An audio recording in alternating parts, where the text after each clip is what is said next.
ദേവർമ്മ എന്ത് പറയുന്നു? He is singing the same song. അയാൾ അഡ്വാൻസ് വാങ്ങി. ഒരു അമേരിക്കൻ അച്ഛൻ എസ്റ്റേറ്റ് വാങ്ങാൻ പോണം. The thing is, Shut up.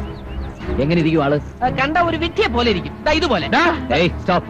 അയാളെ എവിടെ കിട്ടും? ഇപ്പൊ വിട്ടാ മേട്ടുപാളയത്തിട്ട് പിടിക്കാം. വണ്ടി full tank, ready for take off. Kerala വണ്ടിയില്.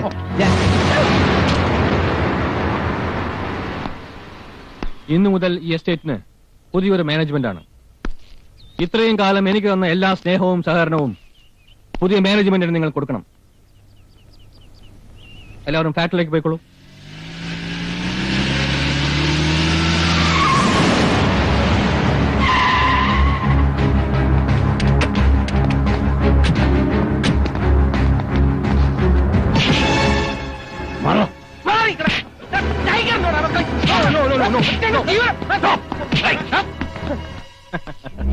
Welcome welcome. Thank you.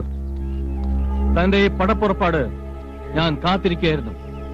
എന്റെ പ്രതീക്ഷ തെറ്റിയില്ല. പക്ഷേ എല്ലാം തന്റെ പ്രതീക്ഷ പോലെ നടക്കണമെന്നില്ലല്ലോ ഹിസ് ഹൈനസ് ദേവർമ്മ. ഞാൻ പ്രതീക്ഷിക്കുന്ന പോലെ ഇതുവരെ കാര്യങ്ങളൊക്കെ നടന്നിട്ടുണ്ട്, ഇനി നടക്കുകയും ചെയ്യും. തന്നെ തോൽപ്പിച്ചിട്ട് ഈ എസ്റ്റേറ്റ് വിൽക്കാൻ പറ്റില്ലെന്ന് വെല്ലുവിളിച്ചതല്ലേ? ടൈഗർ ജീവനെ ഞാൻ ഇതാ തോൽപ്പിച്ചിരിക്കുന്നു. വിജയം ഞാൻ ആഘോഷിക്കുകയാണ്. തന്നെ ഞാൻ ക്ഷണിക്കുന്നു. You are most welcome. Thank you.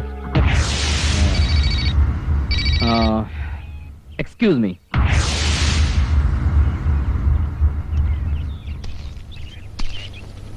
It's for you. Hello, ഇത് ഞാനാ ലോനപ്പൻ. കോയമ്പത്തൂരിലെ ആശുപത്രിയിൽ നിന്നാ. അധികം സംസാരിക്കരുതെന്നാ ഡോക്ടർ പറഞ്ഞിരിക്കുന്നേ. അതുകൊണ്ട് കാര്യം ചുരുക്കി പറയാം. തന്റെ തോട്ടം എനിക്ക് വേണ്ട. What nonsense you are talking? Nonsense ഒന്നും അല്ല, നല്ല സെൻസിലാ പറയുന്നേ. തനിക്ക് അഡ്വാൻസും തന്ന് ഊട്ടി മല ഇറങ്ങി മേട്ടുപ്പാളയത്ത് എത്തിയപ്പോ ഞങ്ങളെ കാത്ത് ടൈഗർ ജീവൻ നിൽപ്പുണ്ടായിരുന്നു.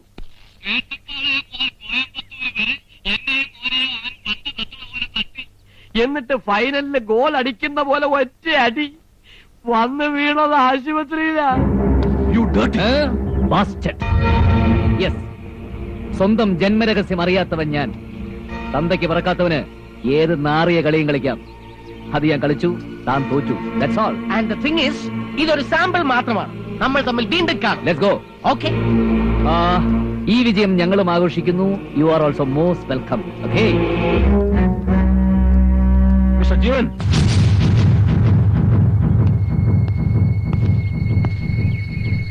ഇനി നമ്മൾ തമ്മിൽ ഒരു പിണക്കം വേണ്ട. ഞാൻ തോറ്റിരിക്കുന്നു. ജീവൻ നിശ്ചയിക്കുന്ന വില, ജീവൻ പറയുന്ന കണ്ടീഷൻസ്. സംശയിക്കണ്ട, ഞാൻ പറഞ്ഞ സത്യമാണ്. കണ്ടീഷൻസ് ഒന്നും എനിക്കില്ല. ഞാൻ നേരത്തെ ഓഫർ ചെയ്ത അതേ വില തന്നെ. നിങ്ങൾ സറണ്ടർ ചെയ്തു എന്ന് കരുതി വിലയിലൊന്നും ഞാൻ മാറ്റം വരുത്തില്ല. ഇനി എന്നും നമ്മൾ നല്ല സുഹൃത്തുക്കളായിരിക്കും.